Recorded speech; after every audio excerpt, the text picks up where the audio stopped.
ये कलयुग का ज़माना है और यहाँ कुछ भी हो सकता है। शायद किसी ने सही कहा था, लेकिन ऐसा मैं क्यों कह रही हूँ? मैं इसलिए कह रही हूँ क्योंकि देखिए, हर कोई चाहता है कि उनके घर में बेटी हो, लेकिन इसी बेटी की चाह ने और एक जगह 3 बेटियों ने अपना बेटी धर्म नहीं निभाया, तो बहुत बड़ी घटना, 2 घटनाएं सामने आई हैं। एक जगह पिता ने चाहा थी कि उसकी बेटी हो, लेकिन 2 बार बेटे होने के बाद जब तीसरी बार भी उनका बेटा हुआ तो नशे में पिता घर आया और पिता ने पहले तो अपनी पत्नी के साथ मारपीट की, उसके बाद अपने 12 दिन के बेटे का गला दबाकर उसकी हत्या कर दी। कारण एक ही था, क्योंकि उन्हें बेटी चाहिए थी।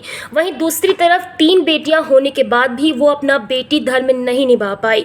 ये घटना है उत्तर प्रदेश के मथुरा की, जहां चिता पर मां का शव पड़ा था, लेकिन बेटियां शव के सामने 9 घंटे से लगातार लड़ रही थी और कारण था जमीन जायदाद।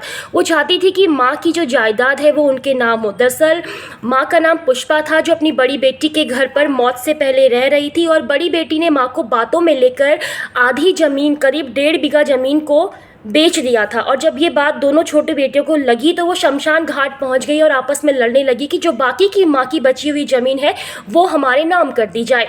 इस लड़ाई में 9 घंटे बीत गए। शमशान घाट आए हुए सभी लोग वापस चले गए, यहाँ तक कि पंडित भी बिना क्रियाक्रम करे ही लौट गया। तब जाकर स्टाम्प पेपर लाया गया और स्टाम्प पेपर में लिखित तौर पर यह कहा गया कि दोनों जो छोटी बेटियाँ हैं उनको माँ की बची हुई ज़मीन दी जाएगी, उसके बाद ही माँ का अंतिम संस्कार किया गया। सोचिए, हमारा समाज की दिशा में जा रहा है, मानवता शर्मसार हो रही है, रिश्ते तार-तार हो रहे हैं, लेकिन आज इंसान इंसान नहीं रहा है। ये दोनों घटनाएं हर किसी के होश उड़ा रही हैं और सोचने पर लोगों को मजबूर कर रही हैं। आपने ये घटना सुनी तो आपके मन में क्या ख्याल आया? कमेंट बॉक्स में ज़रूर बताइएगा।